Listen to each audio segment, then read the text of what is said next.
Olá a todos, muito bom dia.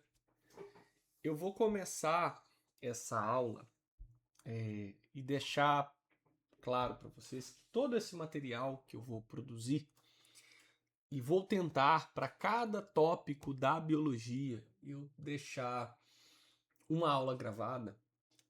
Essa aula ela vai ajudar vocês nos estudos, né, na base para o estudo para qualquer tipo de programa que vocês vierem a fazer. Por exemplo, Enem, por exemplo, eh, vestibular. Então, esse material ele vai dar uma ajuda para vocês nesse processo, nesse caminhar, tá? Então, eu garanto que vocês, ao final, vocês vão ter toda uma bagagem para vocês conseguirem sair do básico ao complexo e poderem passar tranquilamente por qualquer processo seletivo que vocês vierem a fazer, tá? Peço a vocês, então, para como forma de recompensa, deixar o like, se inscrever, compartilhar. Eu tô numa luta para bater as métricas do YouTube aí, tá faltando só tempo de visualização, então eu acredito que com a ajuda de vocês e com esse trabalho eu vou conseguir chegar nesse objetivo. Então nós vamos começar da biologia básica à biologia mais complexa. Então, para que vocês entendam, eu particularmente, eu não sou muito defensor do conceito da biologia enquanto biologia é o estudo da vida. Porque, na verdade, a vida ela é uma relação extremamente complexa. A gente não sabe definir o conceito de vida. Eu acho que o conceito de vida está muito mais associado a uma questão social de valores, culturas, do que de fato na palavra vida está uma característica biológica. Tá? Esse é o que eu quero dizer isso. Mas a biologia ela estuda as condições que são necessárias para existir a vida. Tá? Então, nós vamos partir desde um conceito bem mais simples, a organização estrutural das coisas, até um conceito mais complexo, entender como a vida ela se perpetua. Então nós vamos sair do simples para o complexo, passando por todas as formas de vida, tá? Então, a biologia, ela precisa entender, um biólogo precisa entender quais tipos de substâncias eu preciso ter para que eu me considere como um ser vivo, tá? Então essa aula de hoje nós vamos falar das substâncias inorgânicas e vamos começar a abordar algumas das substâncias orgânicas que nós temos, tá? Então eu sou o Rafael, biólogo, e vou caminhar com vocês nesses tópicos da biologia, tá? Então, a vida, ela não tem um ponto inicial de partida. Ela tem um ponto onde nós temos uma definição do que o organismo vivo tem. E quando nós pensamos na unidade básica da vida, a biologia ela já entra numa pequena contradição. Eu não vou dizer que é uma contradição total, não vou dizer que é uma contradição que está associada a 100% das coisas, mas não deixa de ser uma contradição. E eu quero que vocês, alunos que estiverem vendo essa aula, vocês comecem a pensar não com a mente de um aluno de biologia no ano de 2026. Eu quero que vocês pensem com a mente daquele indivíduo naturalista, cientista, biólogo, que pensou talvez em um conceito de 200, 300, 400 anos atrás. Porque a gente tem que pensar com as ferramentas que se tinham disponíveis na época para se criar estes conceitos, tá? E se a gente pegar o que é antigo e trazer para o que é presente, vai dar errado. Então, a biologia ela define que a unidade básica da vida é a célula. Então, para que você seja considerado um organismo vivo, você precisa ter uma célula.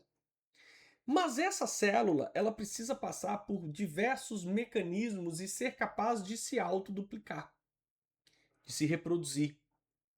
Dentro dessa célula, eu preciso ter um material genético, o DNA. E aí, quando a gente esbarra nas células mais simples, algumas delas não têm DNA. Uma hemácia, por exemplo, ela é uma célula anucleada. Na espécie humana, a célula transportadora de oxigênio, ou seja, a célula vermelha do sangue, a hemácia, ela não tem núcleo. Ela pode ser classificada como um ser vivo. Ela tem célula, mas a célula não tem núcleo, então ela não se divide. Ela não participa de um processo de multiplicação celular. Então, cuidado com os conceitos. Então, nós vamos trabalhar com definições meramente teóricas aqui. Então, existem dois tipos de células básicas, a célula procarionte e a célula eucarionte. Nós vamos ver numa aula específica desses tipos de célula o que cada uma delas tem e o que difere uma das outras. Então, nós podemos dizer que as células procariontes são todas as bactérias existentes, ou seja, as arqueobactérias, que são as bactérias que vivem em ambientes extremos, e nós temos as bactérias que vivem em condições onde nós temos água líquida, por exemplo, uma temperatura amena, como a mesma temperatura que nós vivemos. São as bactérias que estão associadas, por exemplo, a causar doença. E nós temos células mais complexas, que são as células eucarióticas. Nós podemos dizer que uma célula eucariótica ela tem mais organelas que participam de metabolismos mais complexos do que as células procariontes. Podemos. Mas nós não podemos dizer que uma bactéria é pior do que nós. Cada organismo é adaptado a viver num ambiente específico. Então, essa estrutura, ou seja, a célula, ela orienta e produz as mais diferentes reações fisiológicas e morfológicas dos seres vivos. É nesse compartimento, a célula, que acontece isso. Tá? Então, sendo considerada a célula a unidade morfológica do ser vivo. Guardem essa informação. Observamos que a diferença entre uma célula procarionte e eucarionte, como eu disse no slide anterior, é a sua complexidade. Ou seja, uma célula procarionte é uma célula mais simples, metabolicamente mais simples. Então, percebam que eu não estou usando melhor ou pior, e sim simples e complexo. Já a célula eucarionte, ela tem reações bioquímicas mais complexas. Nas células eucariontes, nós temos umas diferenças básicas entre célula animal e célula vegetal, né? Mas a diferença não é a classificação, mas sim as organelas internas que cada uma possui. Observamos que uma célula vegetal, ela não possui lisossomos, que são organelas que estão ligadas à digestão intracelular. Fiquem tranquilos que nós vamos ter uma aula específica sobre organela. Isso, né, esse fato dela não ter lisossomo, ocorre devido ao fato de que uma célula vegetal não fazer digestão intracelular. Produz, por meio do processo fotossintético, os nutrientes prontos para serem utilizados, não necessitando transformar o alimento. E todos os seres vivos são constituídos de compostos orgânicos e inorgânicos. Qual que é a principal diferença? Composto orgânico é a base de carbono, hidrogênio, oxigênio, nitrogênio, fósforo e enxofre. Composto inorgânico, nós estamos falando dos íons, cálcio, magnésio, potássio, gases isolados, tá? Então, tem carbono, é orgânico. Tem carbono ligado a hidrogênio, ligado a oxigênio, isso é orgânico. A base do composto orgânico, o esqueleto do composto orgânico é carbono. Já o inorgânico não tem isso. A necessidade desses compostos varia entre várias espécies de seres vivos, então fica aí uma dica. O que diferencia um ser vivo do outro é a quantidade de composto orgânico e inorgânico. E dentro do próprio ser. Nós não podemos dizer que uma célula do cérebro precisa dos mesmos nutrientes de uma célula que armazena gordura ou uma célula óssea. Depende também do tecido e depende também do órgão estudado. Tudo isso nós vamos ver. A água, ela é uma molécula polar. O H2O é uma molécula polar. E a água ela tem algumas propriedades. Eu não sou muito fã de usar a palavra solvente universal. Porque se ela for solvente universal, ela tem que dissolver tudo. Ela tem que dissociar tudo. Na verdade, a água, ela participa das principais reações metabólicas que nós temos, como solvente. Mas ela, por exemplo, não dissolve gordura. Ela não dissolve óleo. Então, ela é um solvente, sim. Ela participa das maiores reações químicas, da maior parte delas. Mas cuidado com esse conceito de universalidade, que dá a ideia de totalidade. Tá? E temos algumas exceções. A célula ela tem uma propriedade de coesão, de manter as estruturas coesas, intimamente unidas. Ela tem uma propriedade de adesão, ela se liga muito bem a uma superfície. Imaginem que a água ela precisa ser transportada numa célula vegetal que não tem coração. Como é que a célula vegetal transporta, por exemplo, como é que os vasos transportadores de seiva transportam água da raiz, do pelo absortivo da raiz, para uma árvore de 100 metros de altura? Graças à capacidade dela de aderir à superfície. À medida que uma molécula de água gruda na parede do vaso de uma planta, ela adere a essa parede e acaba puxando, por coesão, uma molécula que está mais abaixo. Elas vão se empurrando para cima. Quanto mais fino for o vaso, ou seja, um capilar, maior é essa coesão, maior é essa adesão. A água ela é um meio de transporte. A água é o meio onde as reações químicas acontecem. E a água, para nós animais de sangue quente, ela é um regulador de temperatura, tá? Pausem esse vídeo nesse momento, porque aqui vai aparecer para vocês as principais funções desses íons inorgânicos. E aí você pode pensar, ah, professor, mas todo íon é inorgânico. Não. Existem íons orgânicos, tá? Mas isso é um assunto de uma outra aula. Os minerais apresentam uma grande diversidade nos seres vivos. A concentração inorgânica e a concentração iônica, bem como o estado, se ele tiver aderido ou dissolvido, irá depender da nossa necessidade. Então nós temos minerais cálcio, sódio, potássio, ferro, fósforo, magnésio, iodo, cobre, cloro, flúor. Cada um deles sendo utilizado por uma etapa de um processo metabólico distinto. O cálcio, formação dos dentes e ossos, coagulação sanguínea, formação do sistema nervoso, na verdade, funcionamento do cérebro, né? E dos músculos.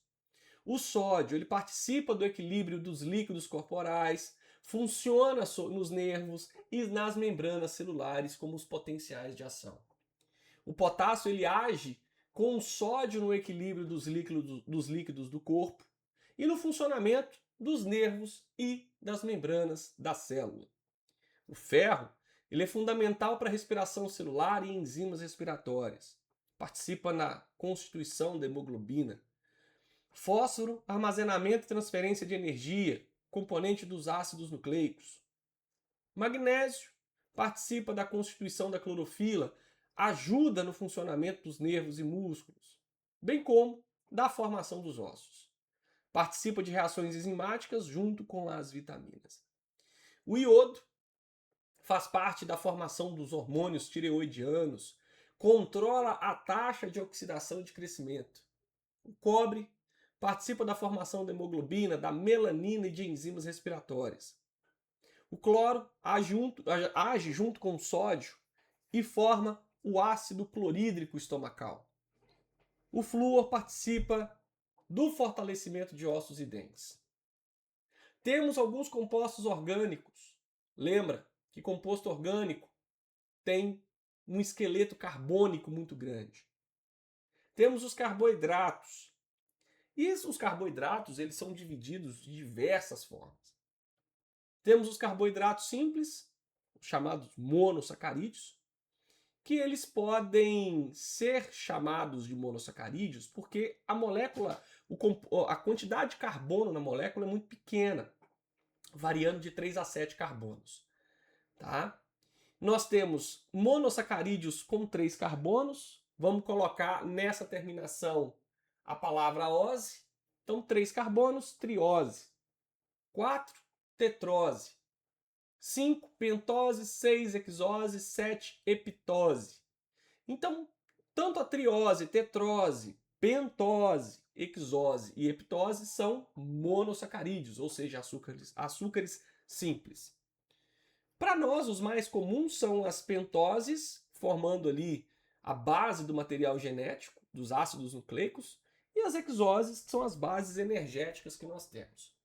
Então, as principais pentoses é a ribose. Então, 5 carbonos, uma ribose é um açúcar de 5 carbonos. Tira um átomo de oxigênio dela, ela vira a desoxirribose, tá? Que são os constituintes dos ácidos nucleicos, tá? As hexoses, a glicose, frutose e galactose, e a gente utiliza isso como fonte de energia.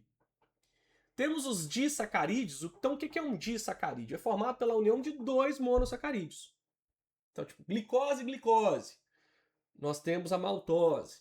Glicose e frutose. Nós temos a sacarose, que é o açúcar que a gente usa para adoçar suco.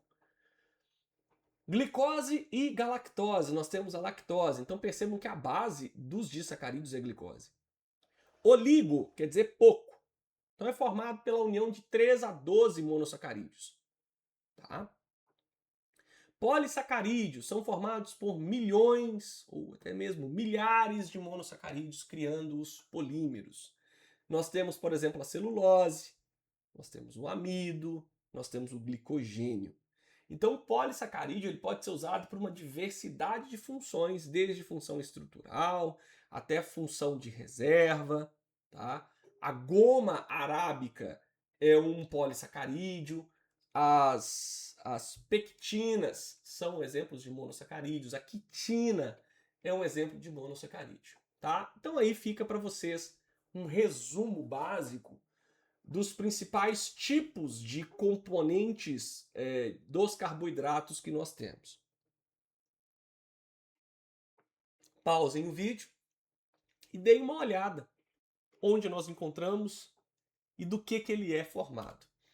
A formação dos disacarídeos ocorre por desidratação, enquanto a quebra em monossacarídeos ocorre por hidrólise. O que isso quer dizer? Lembra que a água ela participa das principais reações químicas que nós temos? Pois então, quando um composto orgânico complexo está sendo formado, então vamos imaginar que nós pegaremos um monossacarídeo e vamos juntar com outro monossacarídeo. Mono mais mono, disacarídeo. Quando um monossacarídeo se liga a outro monossacarídeo, isso é um processo anabólico, isso é um processo enzimático, então enzimas precisam ajudar nesse processo.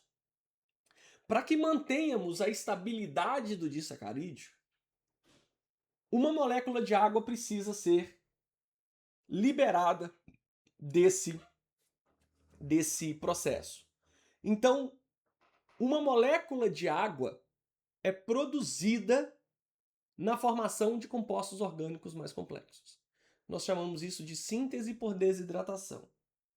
Uma molécula de água é gerada, é tirada desses componentes, ela é gerada por essa ligação, e essa molécula de água ela sai para o sistema, ela fica no nosso organismo.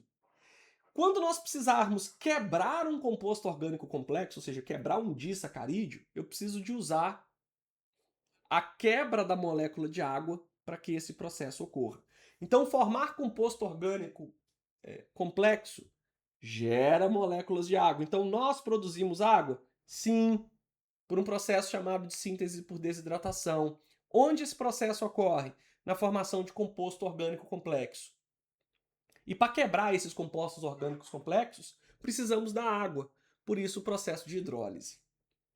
Os lipídios eles são formados pela união de ácido graxo e uma função química álcool.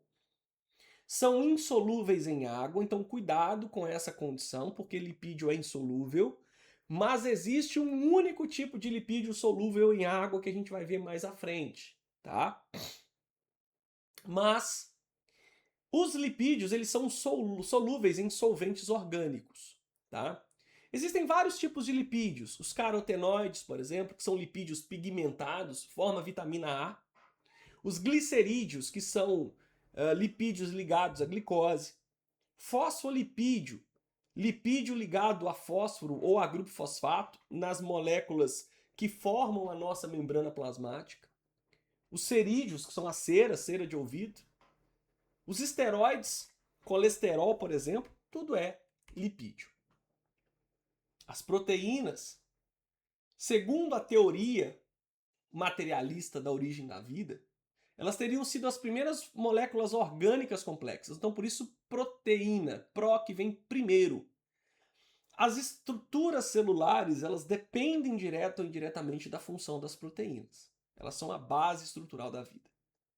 São moléculas formadas pelo encadeamento de unidades de aminoácidos, tá? Que são os monômeros, e a proteína é o polímero. Um aminoácido é um ácido orgânico na qual um carbono denominado de alfa está ligado a um grupamento carboxílico, que é esse que está aí, ó, do COOH. Há um grupo amina, NH2, e um radical que irá variar dependendo do aminoácido. Então, o que o aminoácido ele tem de igual? Grupo carboxílico e grupo amina. O que ele tem de diferente? O radical, que vai dar origem a um aminoácido diferente. Tá? As proteínas, a gente vai ter uma aula mais específica de proteína, elas apresentam 4 níveis de estruturas, que estão separados em A, B, C e D. As proteínas primárias, ou estrutura primária, é uma sequência linear de aminoácido, retinha. Enquanto que a estrutura secundária ela começa a se enrolar tridimensionalmente, formando uma estrutura alfa ou beta de acordo com a sua dobra. A estrutura terciária ela é chamada de globina, porque ela tem uma semelhança de um glóbulo, um globo, ela é redonda. As estruturas quaternárias são junções de estruturas terciárias. A hemoglobina, por exemplo, é uma estrutura quaternária, formada por várias estruturas terciárias, ou seja, globinas. As proteínas necessitam de condições físico-químicas mais ou menos estáveis para desempenhar bem as suas funções. Alterações como temperatura, acidez, concentração de sais podem provocar mudanças na configuração espacial da proteína, o que a impediria de funcionar. Essa mudança na constituição espacial da proteína, nós vamos dizer que é uma desnaturação. E percebam que nessa tabela que está apresentada no slide aí para vocês, cada aminoácido ele pode ser produzido pelo nosso organismo, e aí todo e qualquer aminoácido que você produz é chamado de aminoácido não essencial. Então você não precisa comer para produzir, o seu corpo produz. Já aqueles que o seu corpo não produz e que você só vai obter pela dieta, são chamados de aminoácidos essenciais. Muito cuidado com a nomenclatura. Porque dizer que algo não é essencial daria uma falsa ideia de que você não precisaria. Você precisa. O que acontece é que o seu corpo produz. Você não precisa comer. Quando você nasce, o seu corpo produz 10 e você precisa comer outros 10, que é a base da sua dieta. São 20 aminoácidos que nós temos. Na verdade, a conta hoje são 23, salvo engano, 24 aminoácidos. Desses, boa parte você produz. Você na fase adulta, então após a primeira infância, ali início da adolescência, o seu corpo é capaz de produzir 12. E mesmo assim, ainda 8, os chamados essenciais, você precisa comer.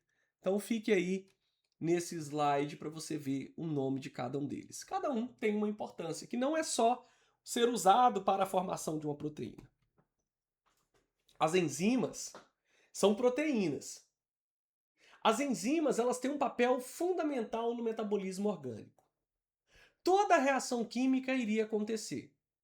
Toda. Mas a enzima, ela tem a capacidade de aumentar a velocidade com que a reação química acontece. Então, quando nós pensamos em reações químicas, elas ocorrem naturalmente, sem problema nenhum.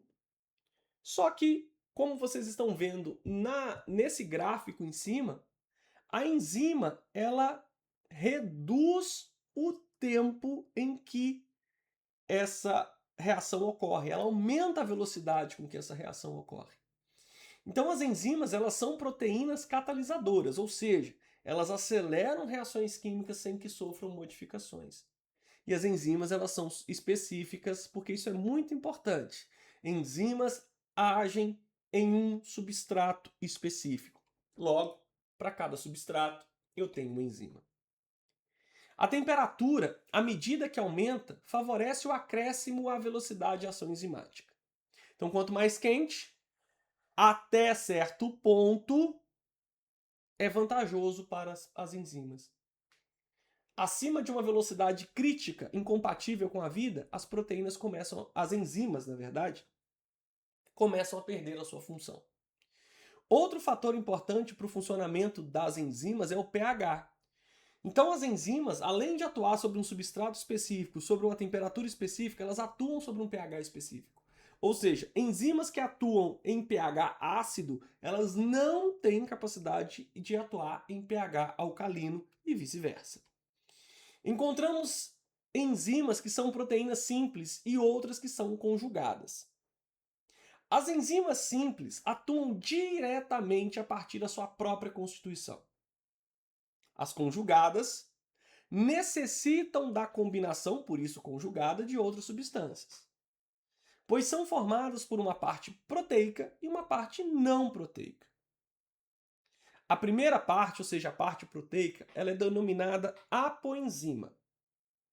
E a segunda é o cofator, que o cofator é a parte não proteica da enzima.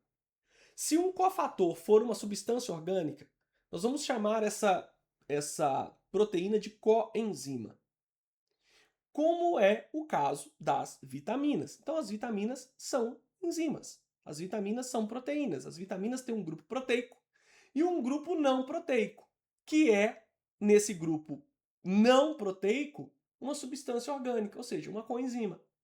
Se essa parte não proteica, tá? Ou seja, esse cofator não for uma substância orgânica, a gente tem normalmente um íon metálico, como cobre, magnésio, zinco, a gente permanece com a nomenclatura de cofator. A combinação da apoenzima inativa com a coenzima inativa gera uma holoenzima. Então, o que é uma enzima completa, uma enzima conjugada? É a parte proteica, a apoenzima, e a parte não proteica, que é o cofator. Junta tudo isso, você tem a enzima total, por isso holoenzima, que é inativa. Os ácidos nucleicos são macromoléculas essenciais aos organismos vivos, denominado DNA ou RNA. Então, ácido nucleico e ácido ribonucleico, tá? Essas macromoléculas são formadas pelo encadeamento de nucleotídeos. O material genético, né, que é o ácido nucleico, ele é formado por uma base nitrogenada. Por que nitrogenada? Porque ela é rica em nitrogênio. Nós temos dois grupos. As pirimídicas, que é um anel apenas, e as púricas, que são dois anéis. As bases pirimídicas é a timina, citosina e uracila. Uracila a gente só encontra no RNA. As púricas são a adenina e guanina. O carboidrato, como eu disse lá no começo dessa aula, são as pentoses, ou seja, ribose e desoxirribose. Então aí nós temos o DNA, base nitrogenada, base carbônica e a a base nitrogenada, né, que é a base adenina, citosina, guanina, timina, um grupo fosfato e um açúcar de 5 carbonos, tá? Por isso, ácido nucleico. O RNA, que é uma base nitrogenada, um açúcar de 5 carbonos, que é a ribose, e um grupo fosfato. Existem vários tipos de RNA. A diferença de um RNA para outro é o formato tridimensional que ele ocupa. Tá? Então a gente tem o RNA mensageiro, transportador ribossômico de interferência, RNA nuclear, RNA de sinalização, satélite, região organizadora de nucleolo, enfim, vários tipos de RNA. Todos participam ativamente da síntese de proteína, em que o RNA mensageiro leva a informação genética, o RNA transportador transporta a molécula de aminoácido e o RNA ribossômico participa da montagem dos ribossomos. Temos as vitaminas, tá? Que são substâncias inorgânicas essenciais. Elas são obtidas a partir da alimentação. Tá? Vitamina basicamente é proteína, basicamente é hormônio, sendo que o organismo não é capaz de sintetizar. Tá? Nós, geneticamente, já fomos capazes de sintetizar a vitamina C, mas como a demanda de vitamina C na natureza é maior, o nosso gene ele é silenciado, a gente não tem capacidade gênica mais de expressá-lo. Tá? Algumas vitaminas, na sua maioria, funcionam como cofatores. Lembra que o cofator é aquela porção não proteica, né? Algumas são solúveis em água, que são as vitaminas do complexo B e C, e outras solúveis em gordura, A, D, E e K. Então, para você absorver muita proteína hidrossolúvel, carne. Para você absorver vitaminas lipossolúveis, tipo A, D e K, alimentos ricos em gordura. Então, a vitamina A é um exemplo, tá? A gente pode chamá-la de axerofital ou retinol. Ela é encontrada sobre a forma de provitamina A ou caroteno, então na cenoura, na moranga, nos vegetais amarelos. Tá? Atua na regeneração da pele, na formação da rodopsina, que é uma proteína do olho que ajuda a gente a enxergar. Deficiência em vitamina A causa o que nós chamamos de cegueira noturna. Tá? Sua carência provoca cegueira noturna, a hemeralopia, que é a dificuldade de visão em ambientes pouco iluminados, e a xeroftalmia, que é o ressecamento da córnea. Complexo B, formado por uma série de vitaminas obtidas de fontes comuns, como os vegetais, leveduras, desempenham funções afins, tá? Como as antineuríticas. Então nós temos a vitamina B1, B2, B6, vitamina PP, vitamina B12, cada uma delas com uma função específica. Pausa o vídeo e leia cada uma dessas funções, anota no seu caderno para você não esquecer a função de cada uma delas e as principais fontes, tá? Vitamina C, ácido ascórbico, temos a vitamina D, que é o calçoferol, vitamina K, que é a filoquinona, e a vitamina E, que é o tocoferol. Só uma coisa da vitamina D, tá? Todas as vitaminas são alimento dependente, tá? Alimento dependente. Você come e você absorve e adquire a vitamina. A vitamina D, ela é sol dependente. Porque nós comemos a forma inativa da vitamina D e nós produzimos a forma inativa da vitamina D. É a radiação ultravioleta do sol que ativa essas proteínas, tá? Essas vitaminas, no caso a vitamina D, tá? Então, meninos, espero que vocês tenham gostado, tá? Toda semana eu vou postar um videozinho novo, tá? Deixe os comentários, tirem suas dúvidas, bons estudos e até o último vídeo, tá? Então, o último vídeo é daqui, sei lá, talvez 40 semanas mais ou menos, ou 40 tópicos, melhor dizendo. Então, cada tópico vai ser lançado em uma semana com conteúdo sobre a biologia, tá? Então, acompanhem todas as aulas, tá? Até o próximo vídeo. Não esquece de compartilhar, de se inscrever e de deixar o like, ok? Um abraço e valeu!